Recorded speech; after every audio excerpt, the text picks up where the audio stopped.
Bonjour les gars, j'espère que vous allez bien. Aujourd'hui, on va continuer le tuto sur la programmation orientée objet avec les exceptions. Donc, gisoon nañ ne exception mooy bépp événement boo xamante ne mën na arrêter programme bi te gisoon nañ nan lañ mën a stopper exception bi ba suñu programme mën a continuer. Donc aujourd'hui, on va juste continuer sur cette lancée, relier exception ak programmation orientée objet.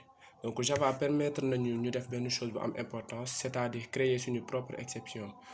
li ngeen gisoon luñ jotoon def exception yi nga xamante ne moom lañ jotoon utiliser yëpp ay exception yoo xamante ne c'est prédéfini par le langage mooy arithmetic exception, index, out of bound of exception yooyu noonu yëpp ay Java ñoom ñoo ko moom. Donc ñun war nañ mën a créer ñun suñu propre exception boo xamante ni ñun ñoo koy defal suñu bopp.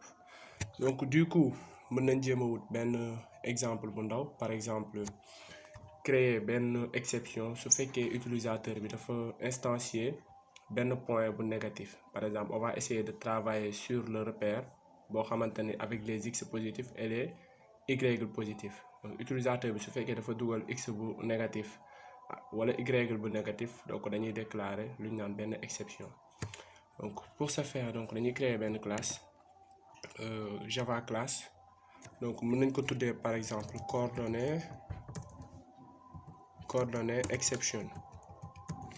Donc da ngeen xam ne non exception bu ngeen mënti créer donc tour exception lay jeexee. Voilà, exception bu ngeen mënti créer tour bi exception la war a jeexee. Donc vous tapez sur entrée ngeen gis classe bi créer nañ ko. Donc classe baa ngi nii coordonnée exception. Donc te exception bu ngeen gis tamit ci classe exception lay hérité. Donc mooy arithmetic exception, muy index, out of bound exception, ñun ñëpp si classe bu ñu tuddee exception lañ hérité. Donc ñun suñu classe suñ ko bëggee créer classe exception, donc dañ koy hérité loo classe exception. Donc coordonnée exception va hériter, donc on va mettre extend exception. Voilà, vous avez vu. Donc léegi si biir constructeur bi la ñuy dugg, constructeur classe bi, comme ça on va afficher notre message. Donc constructeur c'est toujours public visibilité plus le nom de la classe, donc coordonnée exception. Donc du jël dara en paramètre, on va juste afficher un message bi lu muy doon, donc day doon le coordonnées ou bien les coordonnées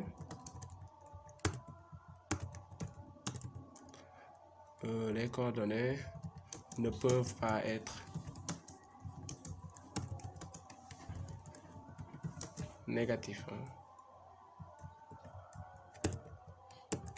Voilà, donc lii mooy doon suñu classe exception. Donc à chaque fois bu ñu wooyee classe exception bi, donc day afficher les coordonnées ne peuvent pas être négatifs. Voilà, donc léegi dañuy créer beneen classe boo xamante ni moom mooy gérer coordonnées yi. Donc bépp saa ñuy créer benn coordonnée, donc classe boobu la ñuy woo, n'est-ce pas?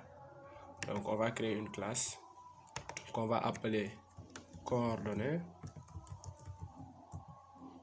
Voilà, donc classe baa ngi nii. Donc coordonnées, donc dañuy jël fii pour mu simple, donc dañuy jël deux points tout simplement, donc x et y. Donc on va créer private int x, donc on va les considérer comme des entiers, et private int y aussi, n'est-ce pas? Après constructeur baa si topp, donc nga am public donc plus nom de la classe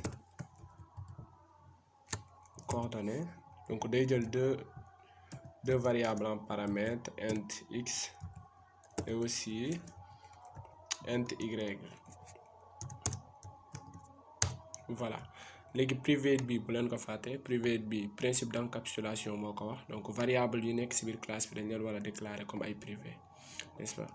Donc fii nii constructeur bi moo nekk nii day jël deux variables en paramètre, deux variables yi utilisateur bi moo ko war a joxe, mooy variable yi utilisateur bi joxe, n'est-ce pas? Donc qu'est-ce qu'on va faire ensuite? On va faire this.x égale x et this.y égale y, n'est-ce pas? Donc this.x c'est-à-dire ce x là mooy x bi nga xamante ni classe bi moo ko moom. this.y mooy y bi mooy bi classe bi moom. Alors que int x int y bi ay variable lañ yoo xamante ni pour permettre utilisateur bi dugal ay nombre kese la, n'est-ce pas? Mais lii c'est ça qu'on aurait dû faire, mais on ne va pas le faire parce que balaa ñoo def this.x ak this.y foog ñu vérifier ba xam utilisateur bi x bu mu joxe c'est positif, y bu mu joxe aussi c'est positif, parce que bu leen fàtte bi mooy que ni utilisateur bi warul joxe coordonnée bu négatif. Voilà, donc on va vérifier. Donc on va faire if, on va voir si x est négatif ou y est négatif. Voilà, n'est-ce pas? Donc dans ce cas, si x est négatif ou bien y est négatif, qu'est-ce qu'on va faire? Donc on va amener l'exception ici. Donc exception bi ñu créé woon sànq mooy coordonnée exception moom la ñuy woo fii. Donc pour appeler l'exception, qu'est-ce qu'il faut faire? Il faut dire tout simplement throw new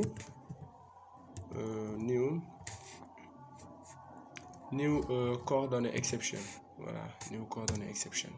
Voilà, c'est tout simplement ce qu'il faut faire, mais ça indique une erreur.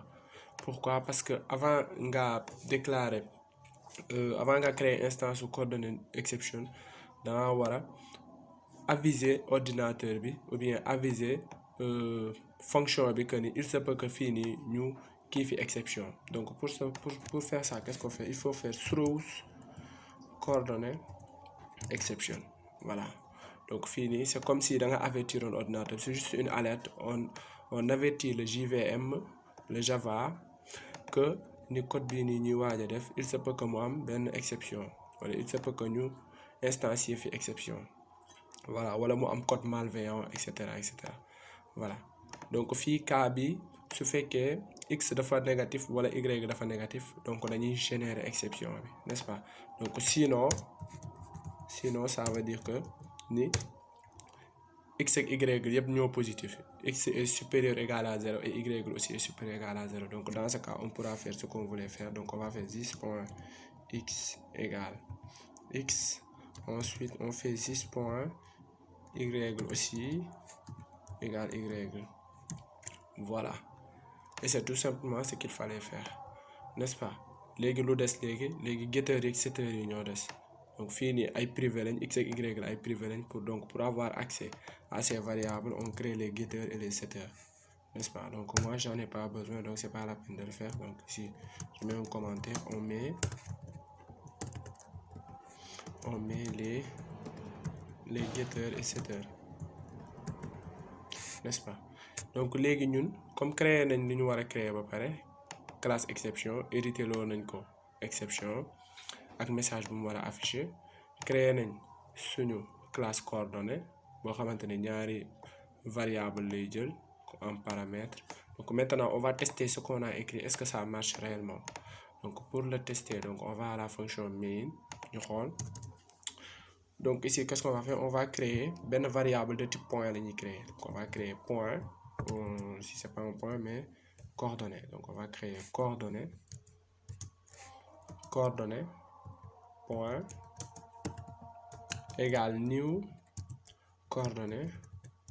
Voilà, donc on va passer en paramètre x et y. Donc x on va donner 1 par exemple, y on va donner 2. Voilà, mais les points virgules. Ensuite qu'est-ce qu'on va faire? On va dire bonjour là et les mines. Voilà, donc fii nii gis ngeen ni ça indique benn erreur, n'est-ce pas? Donc ça veut dire que ni fii tamit comme dañuy instancier benn kii boo xamante ne mën na indi ak exception, donc fii nii dañ ko war a avertir ne ko il se peut que lii nii am na exception. Donc comme on l'avait fait throws new ou bien throws coordonnée exception. Voilà, n'est-ce pas? Ici aussi il faut l'avertir qu'on va instancier une coordonnée.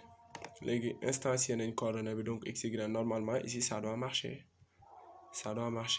mais nañ utiliser bu négatif ñu xool. Par exemple on met x moins 1 et y 2 et on exécute.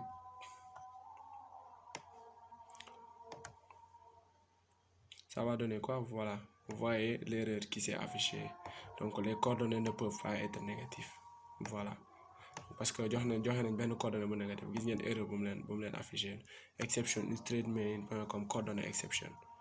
Voilà te gis ngeen ni tamit programme bi fii la yem le programme n'a pas continué gis ngeen ni affiché wul bonjour la LMI. Donc comme exception dafa am donc mën nañ pour bañ programme bi arrêté mën nañ ko jël dugal ko ci benn bloc bu ñu naan bloc try catch. Donc on va dire try, ensuite on met catch, voilà. Donc li nga xamante ni moom moo mën a indi erreur bi donc on va prendre ça, on va mettre ça dans le bloc try catch. Ensuite qu'est-ce qu'on va attraper? On va attraper un coordonnée exception. Coordonnée exception, voilà, on va appeler ça E. Ensuite on peut faire e.getMessage ou bien e.contact_trace, n'est-ce pas? Comme ça léegi comme attraper nañ erreur bi donc normalement warul mën a téye suñu programme continuer, n'est-ce pas? Donc on va exécuter encore le programme. Vous voyez il dit que les coordonnées ne peuvent pas être négatifs gis ngeen ko x valeur -1 lañ ko jox. Ensuite affiché na bonjour la LMI, voilà moo nekk nii doog a affiché e.printActrice moo nekk nii moom la affiché à chaque fois en dernier lieu la koy affiché, n'est-ce pas? Donc mën nañ joxe par exemple coordonnée bu positif x su fekkee coordonnée bu positif la qu'est-ce que ça va donner, n'est-ce pas? Da koy créer luñ ko sant, n'est-ce pas? Donc créer na ko ba pare mu affiché bonjour la LMI lii moom du ko def lii e.printActrice du ko def parce que il n'a pas attrapé d'erreur, n'est-ce pas? suñ neexee sax normalement mën nañ afficher coordonnées mais pour afficher les coordonnées il faut juste aller ici yokk ci les getters et setters, n'est-ce pas?